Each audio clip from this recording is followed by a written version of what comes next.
Tzutzos, a parsha, sparks of the weekly Torah portion, tidbits, morsels, if you will, on the weekly Torah reading, which is LECHA3. LECHA3 is a very happy Torah portion, as the previous Rebbe would say, because we're living with Abraham. You can't find a more delightful person with whom to live. What do we mean, live with Abraham? As opposed to the first parsha, Bereshis ends with the flood generation. Not a very happy ending. Begins with good stuff, but it ends on a sad note. The parsha of Noach begins on a sad note, the destruction of the world through the flood, but ends with the birth of Abraham, happy note. But LECHA3, this week's portion, begins and ends, and everything in between is about Abraham. Abraham is a person you would like to live with. Abraham personified chesed, kindness. Abraham was a man who was committed to doing good.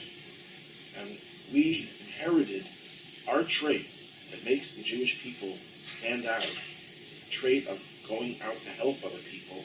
We got this from Abraham. It's in our DNA.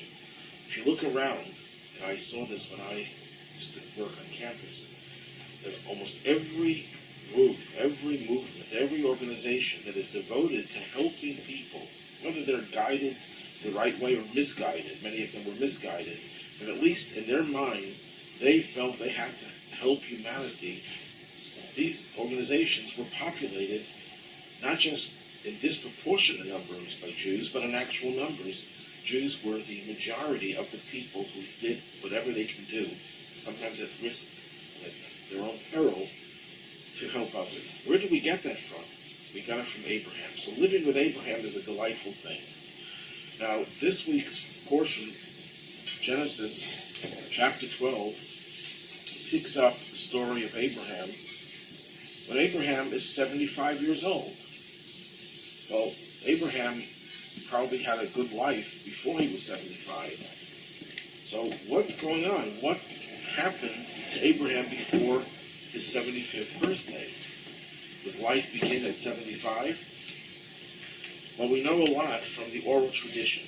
When we study Torah, we have to appreciate the fact that the Torah does not give us more than just an outline. And some of the basic information the Torah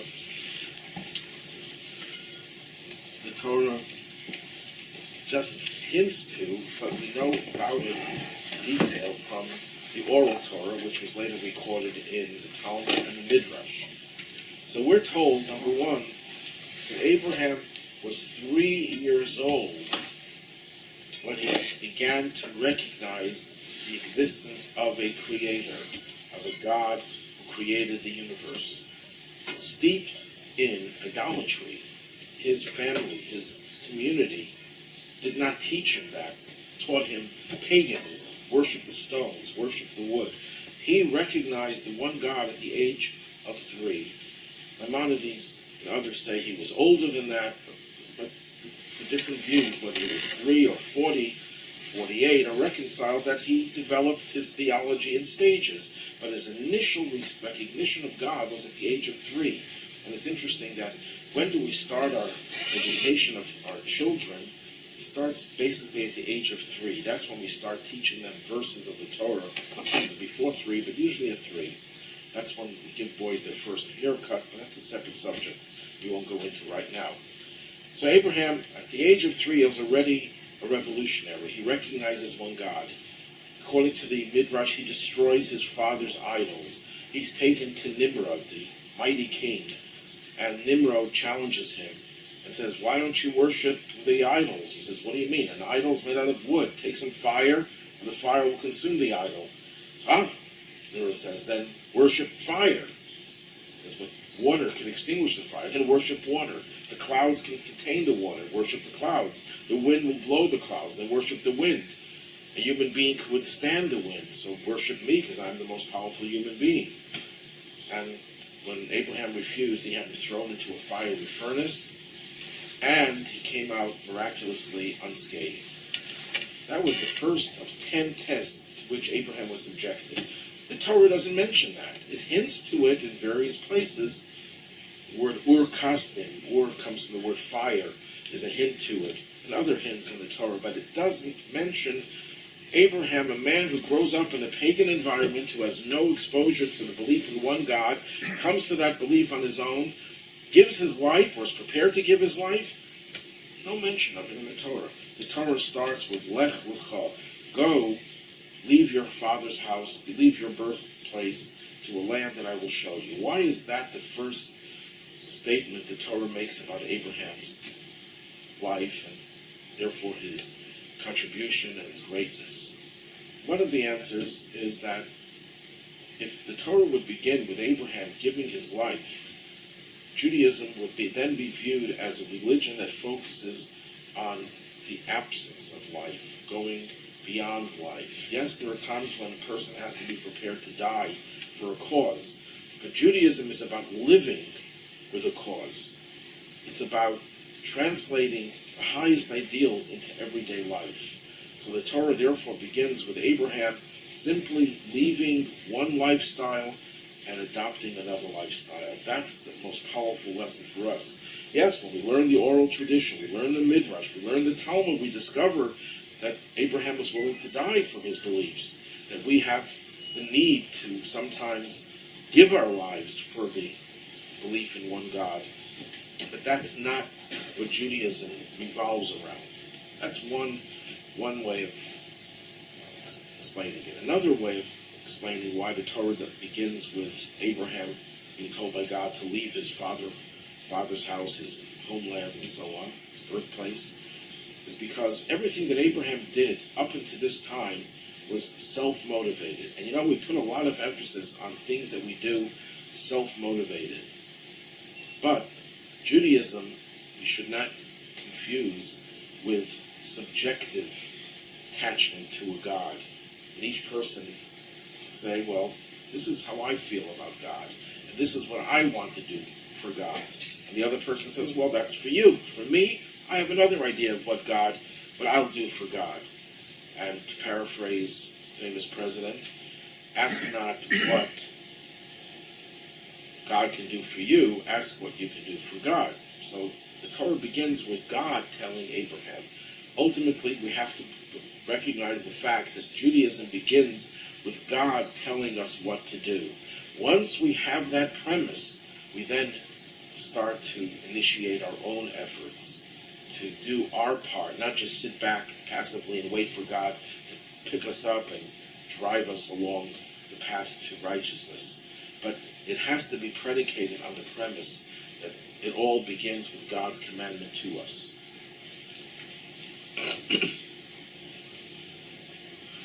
That also explains another thing. Noah, who is the protagonist of the preceding parsha, as soon as he's mentioned, the Torah praises him. God praises him. That's in Genesis chapter 6, verse 9. These are the generations of the offspring of Noah. Noah was a righteous man. It tells you about him. It gives you a little bit of a background. When it comes to Abraham, Torah doesn't give you any background. It just tells you what God tells Abraham to do. And again, because the difference between Abraham and Noah is the difference between what God wants the Jewish people to do as opposed to how he views the rest of the world. Yes, the Jewish people have a very special mission. Our mission is to translate God's will into our lives. The word mitzvah, we've said this countless times, doesn't just mean a good deed, doesn't just even mean a commandment, which is the literal translation. It also has the connotation of that which connects us to God. What is our goal? Our goal is to be connected to God.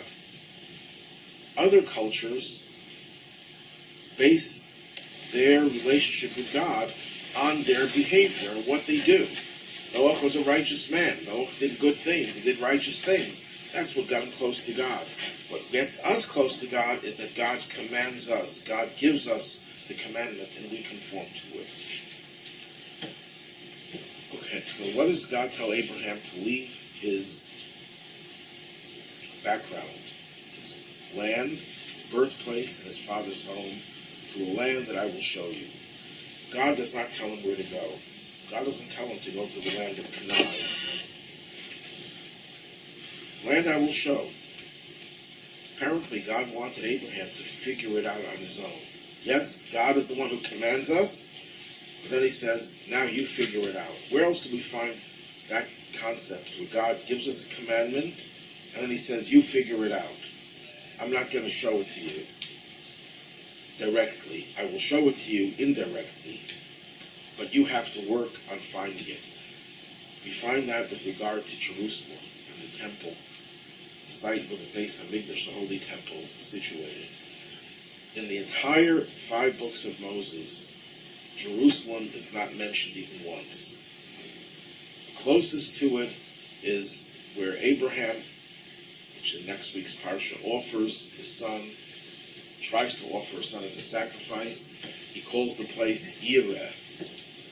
We also know in this week's Torah portion that there was a king called Melchizedek, in next week's Torah portion, there's a king called Melchizedek. He's the king of a place called Sholem.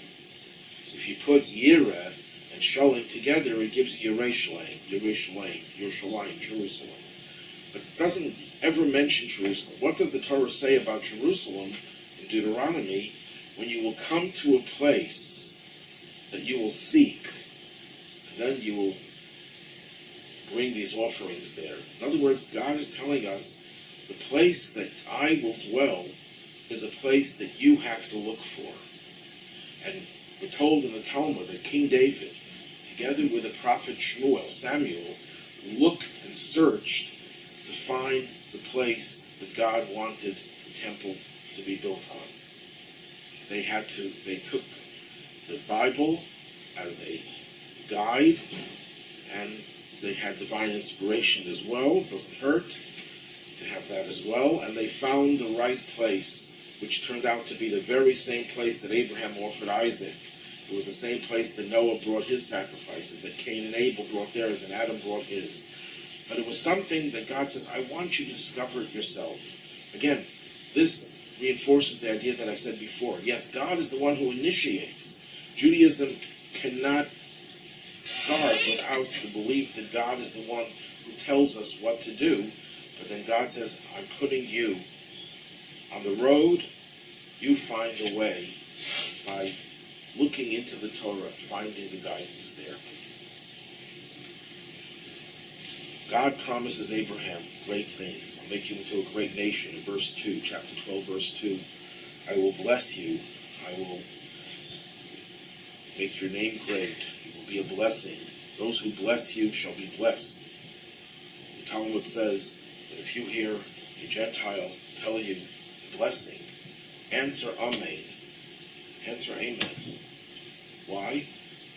Because it says, those who bless you, I shall bless. So God is very fond of the blessings that the Jewish people get from others, which points to the fact, contrary to misconception that many people have, the Jews are very much isolated from the rest of society. They only care about themselves, or that their religion is only about their Judaism. No, Judaism is about teaching the whole world how to believe in one God and how to serve God. Yes, it's true, we don't try to convert everyone to Judaism, but we do have a responsibility to expose everyone to the 7 Noahide commandments, which are based on the foundation of one God. That is something that we are responsible for, and therefore we appreciate when it seems that our efforts are being met with receptivity, that we're getting blessings instead of the opposite. Then he goes on to tell us that after Abraham ends up in the land of Canaan, and he builds an altar to God, there's a famine in the land. And because of this famine, Abraham was then called Avram, not Abraham, and that's something we'll discuss about his name change, Abraham, or Abram, had to go down to Egypt because the famine was impossible to endure in the land of Canaan. And here's a very interesting and strange story. When he gets to Egypt, he says to his wife, Sarah, I realize you're a beautiful woman, and when the Egyptians will see you, and I'll tell them this is my wife, they'll kill me, and they'll let you live. So why don't you tell them that you are my sister? And everything, I'll survive because of that. And that's exactly what happens. And the people said she's a beautiful woman. Obviously, she's intended for Pharaoh. He should get her. And she comes to Pharaoh's house, and he rewarded Abraham with cattle, with donkeys, and slaves, and camels. And God smites Pharaoh with very horrible afflictions. And not only Pharaoh, but his entire household, because of Sarah, whose name then was Sarai. And Pharaoh summons Abraham. He says, what did you do to me? Why didn't you tell me that this is your wife? Why did you tell me that this is your sister? And I took her as a wife. Now here, take her and leave. And Abraham leaves Egypt, and he goes back to Israel. This was another test of Abraham, obviously. God tells you, I'm going to give you all the blessings. You'll be great. You'll be wonderful. You'll be famous. You'll be rich. Just go to this land that I'm showing you. He comes to this land, and as soon as he gets there, the land turns into a hostile place because of the famine, and he's forced to go to this depraved, immoral country of Egypt and subject his wife Sarah to this terrible indignity of being taken by Pharaoh. True, Pharaoh didn't touch her because he was being punished by God, but nevertheless the indignity of her being taken by this heathen Pharaoh was a terrible, terrible ordeal for her. This was another one of the tests that Abraham had to endure. That he wouldn't question God. God, you send me to this wonderful land, and as soon as I get there, there's this terrible famine. But the question that is asked, how could Abraham be so, quote-unquote, callous, telling his wife, you lie to them, so they'll take you, but I'll be around, I'll be fine. People question Abraham's devotion to his wife. I'm not sure I understand the question that well, because if he would have said, this is my wife, they would have taken her anyhow, and he'd be dead. But the tone is a little bit hard to understand, that he's like minimizing her suffering. So the Zohar explains that Abraham knew that nothing would happen to Sarah. He was not so sanguine about himself. He didn't think that he was worthy of being saved. He knew Sarah would be protected because he knew that she was more righteous than him. In fact, later on in the Torah, God tells Abraham, whatever Sarah tells you, listen to her. She was more of a prophet than Abraham was. She was closer to accessing the divine in a more overt way than he was. That's why he saw that she was going to be protected. I saw in one commentary, I think it's a midrash, that says that Abraham was always traveling with angels. Angels surrounded him, surrounded Sarah. And when he came to Egypt, he saw he had no angels around him, but she still had her angels around her. So he knew she's going to be protected. I don't have to worry about her. I have to worry about myself, because he didn't feel that he was worthy enough to be saved. Then he comes back to Israel, and he's loaded with cattle. In those days, cattle was the primary source of income for anyone who was wealthy, cattle and land. And there's a quarrel between his shepherds and the shepherds of his nephew Lot. Lot was his brother's son, who was an orphan. Haran died. That's the story behind that as well. The story why Haran, Abraham's brother, died was because when Abraham was taken by Nimrod and he was thrown into the fiery furnace, Haran was straddling the fence. He says, I don't know who's right. Nimrod is right, or maybe Abraham is right. So he said, you know what? I'll make my decision. If Abraham comes out of this alive, I'm on his team. If Abraham doesn't come out of this alive, I'm on Nimrod's team. Well, when he came out alive, they asked Haran, whose team are you on? He says, I'm on Abraham's team. Into the oven he went, and he didn't survive it. The lesson over there is, don't straddle the fence. Make your decision one way or another. Even if you make the wrong decision, sometimes that's a little better than being on the fence. When Elijah was confronting the false worshippers of the Baal idol, he says, why are you sitting on the fence? Yeah, you're saying you believe in God, then you believe in the Baal. Make up your mind. Sitting on the fence, waiting to see which direction the wind blows, is a sign of moral and spiritual weakness. If you are on the wrong side of the fence, it means you lost your battle with your Yetzer Hara, with your evil impulse. When you're on the fence, that means you're just a very weak person who doesn't have the ability to take a stand. So, why was there this dispute? Here, Abraham takes care of Lot, he adopts him as a child, more or less. But there's a big quarrel over here. So Rashi says, and this is taken from the Midrash, because this is in chapter 13, verse 7. So Rashi says, because the shepherds of Lot were not very nice people. They were Rishayim, they were evildoers. And they would graze their animals in other people's fields.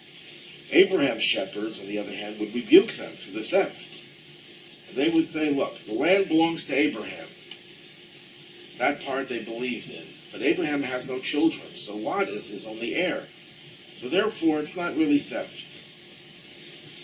And that's why the Torah in verse 7 says, the Canaanim, the Canaanites, and the Perizim lived in the land at that time. No, it wasn't Abraham's. Yes, it was destined to be Abraham's, but it didn't really belong to him at that point. So it was theft. And as a result, Abraham said, we can't be together, you have to leave. And he goes to Sodom, the most depraved place in the world. Abraham was very sensitive to the idea of theft, so much so that he did not allow his shepherds to take advantage of some legal ambiguity. Is the land Abraham's? God promised it to him, but maybe it's not his yet. Abraham was so careful not to do anything that could smack of theft in any way. Why was he so sensitive? So if we go back to last week's Torah portion, why did God bring a flood to destroy the world? So the Torah says because the world became corrupt. Rashi says corruption meant idolatry and immorality. Then it says, Ki mola ha'aretz chamas, the whole world was filled with chamas, which means robbery. And Rashi says, and this is taken from the Talmud, God did not seal the fate of the world to destroy it with a flood until they were guilty of theft. In other words, every other crime in the books, idol worship, which is the worst, God says, I'll give them more time. But once they degenerated into thievery, God says, that's it. Because their fate is sealed. Why is theft considered to be such a horrible thing? More than anything else, more than even murder. They violated everything. Yet there's something about theft that's even worse than murder. So the Talmud tells us that they didn't steal outright, like go into someone's house and rob them. They didn't do anything robbing a bank or something like that. They made sure to steal small amounts, less than a penny or whatever the smallest denomination was then. If you steal almost nothing, you feel no one's suffering. I once visited someone in a medium security prison who was there because he was a hacker, and he hacked into idle accounts of very wealthy people who he saw were not using their accounts for years, So they were obviously not aware that he even had these accounts.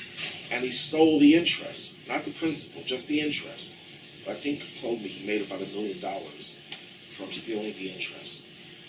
And I could see how he didn't feel he did anything wrong. In fact, the people whom he had stolen from didn't want to press charges because they were grateful to him because they found out about their accounts that they didn't even realize they had. Some very rich people who had who knows how many accounts and they were not aware of it. But he didn't realize how his crime was in fact worse than the one who robs a bank. Why? Because when you commit a crime, and you don't even feel that you're committing a crime, when the crime doesn't even seem to be a crime, that's the most destructive type of crime. You know, fraud, insurance fraud. Okay, one person does a little insurance fraud, so what's the big deal? But everyone doing insurance fraud, you're stealing from everybody. So to sanction this type of a theft, when someone robs a bank, no one's going to say, very few people will say, well, you know what, he robbed the bank, he got $10,000, I'm going to do it as well. Very few people will emulate the big time criminals, the big murderers, the big bank robbers, the big drug dealers. But the small thieves, that's what people will emulate. People will say, oh, he just made some money through fraud, this type of fraud, that type of fraud. I'll do the same thing. Why not? And then you destroy society. So in a way that's more serious. That's what brought the flood. Abraham was very sensitive to that. Abraham was the one to rectify the world that Noah's generation brought down. That's why he was so sensitive to theft. Anyhow,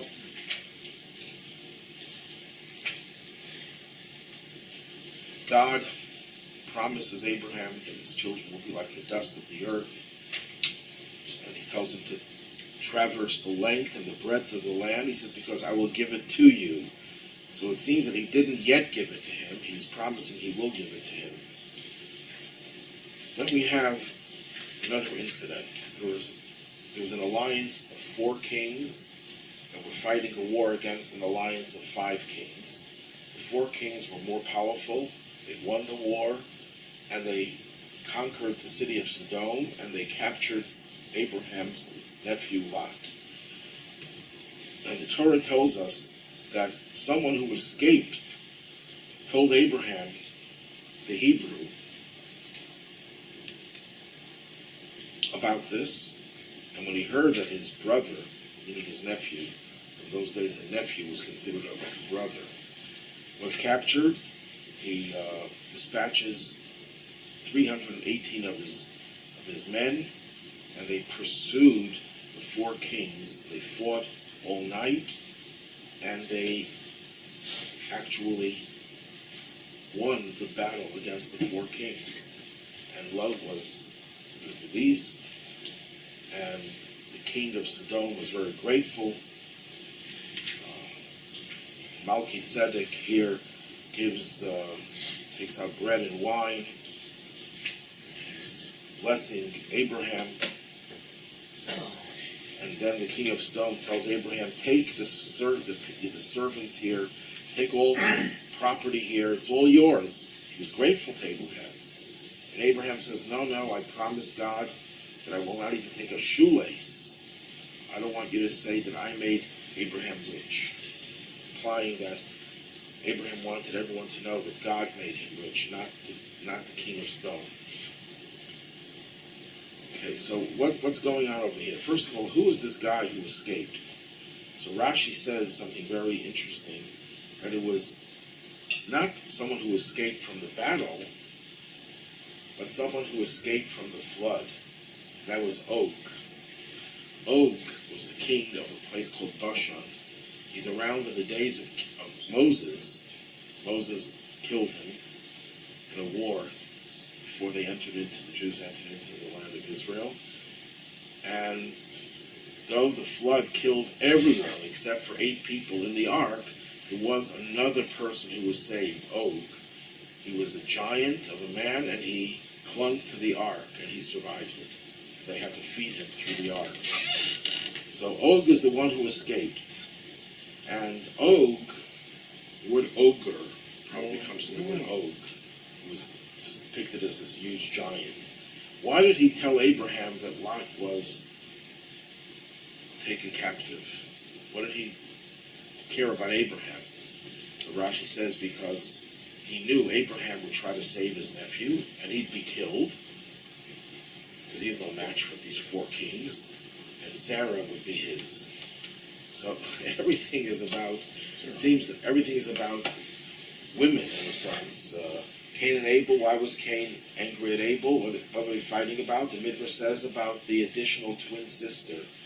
Cain said, I'm entitled to marry her because I'm the older son. Abel said, no, she was born with me. I'm entitled to marry her. And they fought about it, and Cain kills Abel. So there's this thing you find in so many places. They're fighting about this woman. And Sarah was like a queen, and Og wanted her. Now, there's an interesting midrash that says that why was he called Og? Where did he get the name from? That was not a real name. But when he came to Abraham, Abraham was baking matzah. Matzah is called uga. It's round. Uga means a circle. Og is a circle. And he was named Og because he saw the matzah Abraham was baking. Well, that's a pretty strange reason to give a person a name like that. He saw a lot of other things in his life. So the Rebbe explains that matzah symbolizes faith. Matzah has no ingredients in it other than flour and water. It's bland. It's as bland as you can get. What does that indicate? Wisdom has taste. Wine is a symbol of wisdom. Oil is a symbol of wisdom. Things that give spices are a symbol of wisdom. Something that gives a subject some type of flavor. Faith is very bland. You just accept it on faith. When he saw Abraham was a man of pure faith, that he accepted, he believed in God without all the philosophy.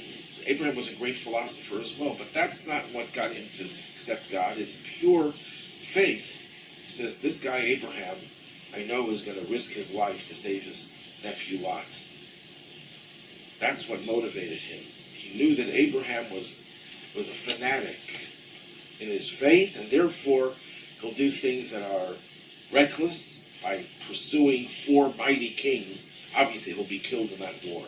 That's what got Og to do what he did, to come and tell Abraham, knowing that Abraham will endanger his life. But that's the praise of Abraham, that he had this pure faith. Question is asked. Abraham said to the king of Sodom, I don't want anything from you. If you remember, when he was in Egypt, Pharaoh gave him a lot of stuff, and he took it. Why did he not want to take it from the king of Sodom, and he took it from Pharaoh? And it's hard to say that Pharaoh was not as bad as the king of Sodom, because it's not that one was better than the other, one was worse than the other, but they were both horrible people, immoral people. I could argue that Pharaoh was a hedonist. The king of Sodom was a sadist.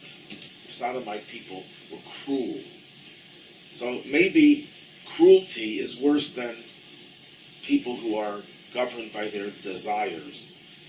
That's not as evil as someone who is sadistic, in addition to being a hedonist. That could be an answer. But I just saw today, a few hours ago, someone gave this interesting answer. There's a law in the Code of Jewish Law that you're supposed to enjoy the Shabbos by purchasing good food, good meat, good wine, and so on. Things that you enjoy eating. What happens if you don't have any money? You're poor. So it says you should borrow. And God will help you repay it. In another place it says that no, make your Shabbos like a weekday, don't depend on other people. So how do we reconcile those two opinions? So it says that if you have property or something of value that you could use as collateral that will help you repay the debt, then borrow. But if you don't have a right to depend on others, their charity, for your enjoyment, even though it's a mitzvah. So it depends. If you have money, then you could borrow, if you have a way of repaying it. If you don't have a way of repaying it, don't borrow. Have a bland Shabbos. So this person said the same thing over here. When Abraham came to the king of Sodom, he was very wealthy. If he was very wealthy, then he could afford to say, I don't want your gifts. I don't need your gifts. I have my wealth. But when he came to Pharaoh, Rashi over there says that on the way back he was paying his debts. Abraham was in debt. If he wouldn't have taken from Pharaoh at the expense of all his creditors, he wouldn't have been able to repay his debts. You have no right to sound like I'm too proud to take something from someone else at the expense of your creditors. Why should they suffer? You borrow from them, you should pay them. So that's an interesting insight. Then we get to the end of the parsha where God tells Abraham, I'm changing your name. I skipped a whole section about the covenant between the pieces, but last year I think we did something about that. I want to do something different this year. Everything I said so far, I don't think we mentioned last year, at least most of it was not. Abraham is 99 years old, and God says, I want you to be whole. And I'm making a special covenant, and I'm changing your name from Avram to Avraham. Avram means the father of Aram, the Arameans. Avraham means the father of a multitude of nations. But in Hasidic literature, we're told Avram means the exalted father. Abraham was a man at the high heights of spiritual advancement. Avraham means he's related to all these different nations. Which is a higher name, you would say? The first name, his original name. But yet, God changes it because, no, what made Abraham great was not his exaltedness, but that he was willing to go down to relate to the nations of the world. And God gives him the commandment to circumcise himself.